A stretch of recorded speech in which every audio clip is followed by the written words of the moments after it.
General Malik. Only Allah knows. Tariq Malik is responsible for, there were several of his other generals who were there. General Musharraf wanted to go after Nawaz Sharif. Broadsheet had capacity issues. Fraud machinery masquerading as an accountability bureau. We were asked to remove Mr. Nawaz Sharif. It was victimization. And Sir Anthony agreed. It's called the Reconciliation Ordinance. So I'm not surprised. That came 7 years later. I was not aware of that. Matrix Research Limited in London was hired to investigate Nawaz Sharif and 8 members of his family. Nothing much was found. The evidence put before the court says that General Hafiz has no credibility. General Maqbool was critical and General Amjad was critical. General Musharraf wanted to go after Nawaz Sharif and I said no. Only Allah knows. You had said that Sir Anthony's judgment is going to be a bombshell for National Accountability Bureau.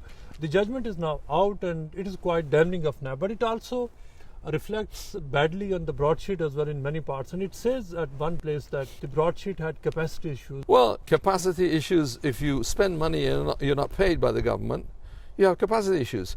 If you spend $1.5 million and the government doesn't pay you, you have capacity issues.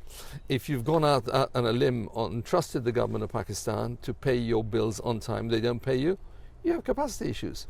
Huge multinational corporations, when their bills aren't paid, they have capacity issues. Broadsheet had capacity issues thanks to the government of Pakistan not paying its bills. Broadsheet had capacity issues, it negotiated bank loans in order to be able to, and we were suddenly told, take so-and-so out of the list of targets. Sharpa is a good example. We were expecting to be paid for that and we weren't. So you can imagine, capacity issues it's a question of cash flow and liquidity, and clearly if the bills are not honoured by the government of Pakistan, as the judgment says they were not honoured, the judgment says they deliberately, consciously, knowingly engaged in a conspiracy to defraud us. I would have thought even the most solid company would have capacity issues.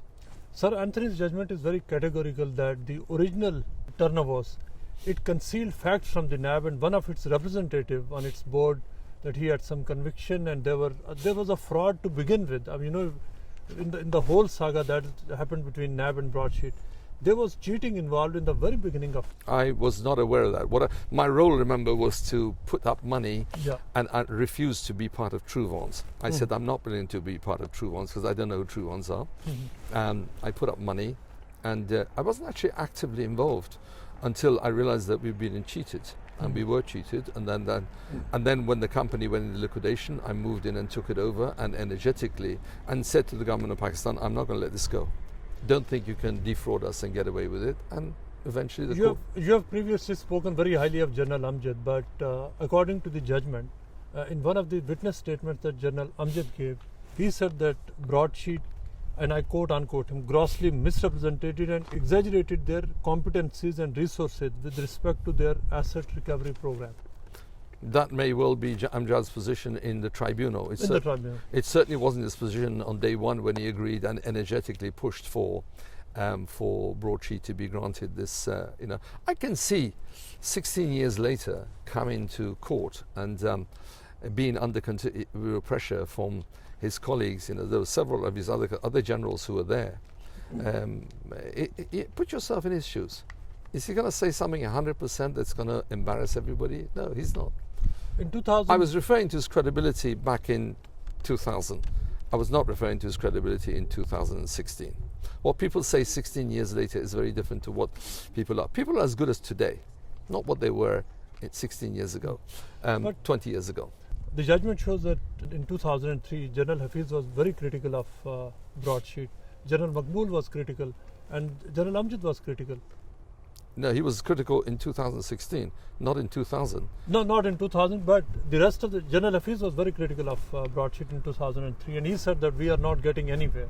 Well, the evidence put before the court says that General Hafiz has no credibility. The judge says he has no credibility. The judge dismisses the evidence of General Hafiz quite clearly. Hence, he comes down and asks, it was General Hafiz who breached the contract. It was General Hafiz who rescinded the contract. The judge says that was unlawful. No. There was not good faith. The judge says, therefore, he does not accept the evidence of General Hafiz. Broadsheet's first target and the main target was Nawaz Sharif, and it shows Sir Anthony writes in the the 84 pages judgment that a company called Matrix Research Limited in London was hired to investigate Nawaz Sharif and 8 members of his family. Research that was carried out, nothing much was found. And whatever was found, we have not seen evidence that anything illegal or anything negative was found on him. And it was presented, somebody from Matrix Chamber took it to Pakistan, gave it to NAB. NAB did not show a lot of interest in that. Well, NAB didn't show any interest because in less than 1 year of having given us a contract, they removed Nawaz Sharif from the list of targets. It was called the Reconciliation Ordinance. So I'm not surprised. That came 7 years later. Sorry? National Reconciliation Order, it came near 7 years later. I'm talking about 2000 and 2001. In 2001, Mr. Sharif was packed off to Saudi Arabia, remember? And then very soon after that, in June of 2001, less than 1 year after we had signed a contract to go after the loot that the previous governments and the administrations were being accused of, we were asked to remove Mr. Nawaz Sharif. And then they fell out with him again. They asked us to put it back on. And then they asked us to take him out. I mean, it was a shambles. NAB has no credibility. The idea that Matrix went and made the representation, they didn't accept it. Well, in that case, they should have sacked us there and then. Why didn't they do it? The reason why they didn't do it was because of politics. It was victimization. Okay, General Musharraf wanted to go after Nawaz Sharif, and I said no. I'm not willing to go. At the time when they were asking me for a check, I said we're not going to engage in a political victimization. If they're going to go after thieves, they've got to go after all of them. So who do you think who was victimizing whom? That's a political question. No, but generally, I mean, you have been in this case for nearly 2 decades. I am not qualified to ask. The backstabbing and the Game of Thrones that goes on in the Pakistani politics is still opaque to me after 20 years of reading up more or less everything there is in the English language on Pakistani politics. NAB wrote a letter to Broadsheet asking for progress on the targets registered with the Broadsheet for nearly 2 years now. And quote unquote, they said, "We would like to have an update on all the registered targets under investigation at your end." And then Mr. Goman from NAB said that there has been absolutely no progress for nearly 2 years and that Broadsheet did not do anything. I rather stick with the judgment of Sir Anthony Evans. Broadsheet credibly performed. If anything that Goman is saying was correct, do you think we would have won the court judgment? Do you think we would have been awarded? I mean, it's fine to put a spin on these things. You can selectively take bits and pieces out of the transcripts or other things. The reality is the last page, where the judge said, when all is said and done, and when all the press get on and put all sorts of spins on it, the final conclusion is that the government of Pakistan and its national accountability deliberately defrauded and conspired to defraud Broadsheet. That's what you should focus on. Of course the judge is going to look at and repeat the evidence of both sides. Of course. But it's incumbent upon the press not to just pick up one end of the thing and start spinning it.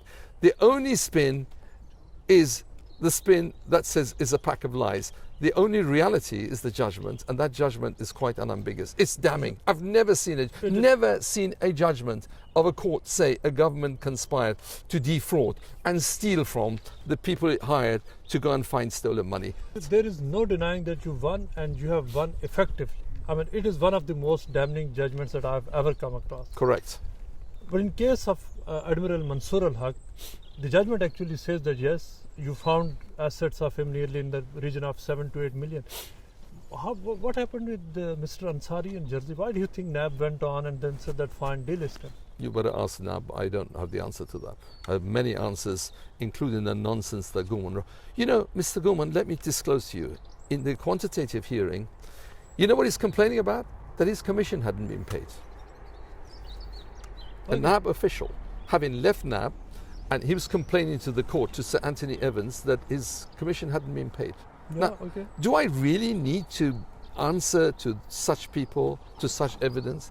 Sir Anthony listened to them and he dismissed them with the contempt that they deserved. The string of generals who came there, Maqbool, Hafiz, and his judgment is quite clear. They deliberately, use the word deliberately, and consciously conspired to defraud Broadsheet. What experience Broadsheet had in assets tracing before 2000, before signing contract with Pakistan? Broadsheet was a brand new company. Yeah. We set it up in order to keep it clean, in order to keep it separate from the other efforts we make in other countries. I've been involved in a massive anti-corruption effort in Mexico. I've been involved in several massive anti-corruption efforts in other countries, including Iran, next door neighbor. So what we did is keep things completely separate. We decided that Broadsheet It didn't need assets, it needed cash flow. And I was willing to fund it. And as Sir Anthony Evans says, Mr. Moussavi comes with considerable wealth. And I was prepared to fund that if I had found that it was a bona fide operation. There came a time when we thought, we put in money up and Pakistan isn't paying us. And they're coming out with all this nonsense, take this chap out and put this other fellow in. And we thought, well, this is not going to go much further like this. Looking back, tell us about Tariq Malik. He was the guy who actually founded it all. From Pakistani end, he took General Amjad to America. They met Mr. Jerry James. They saw that flashy office and they entered into this agreement. Tariq Malik, but he gets better. You ask that question, it gets better. You know what he's done? He's now written to the liquidators saying, where's my share of the Broadsheet money? This is the man who testified against Broadsheet at the hearing. He wrote, Tariq Malik has written in recent days. He's written a couple of months ago to the liquidators saying, where's my share? That's the quality of people that unfortunately we were dealing with. They were willing to turn and twist, having known that he has made a deal with Amir Bilal Sufi, having known that he's received his share from the government of Pakistan. He went to Pakistan and delivered the documents to me, so I misleading me into launching the arbitration. And only after we served the notice of arbitration, the High Commissioner telephoned me and said, but this has been settled. Tariq Malik is responsible for that kind of shenanigans. He has no credibility. About Amir Bilal Sufi, judgment says that he did not do any kind of due diligence, which he should have. Well, I was very surprised that I had told, and the judgment says quite clearly, you know, NAB's lawyers did their best to spin this issue, that I had not warned Amir Bilal Sufi. At the offices of our lawyers at that time, Oric, Harrington, Sutcliffe, I think it's on the 14th floor of the NatWest building in London, I did meet Mr. Amir Bilal Sufi with Dr. Pepper, and I warned him.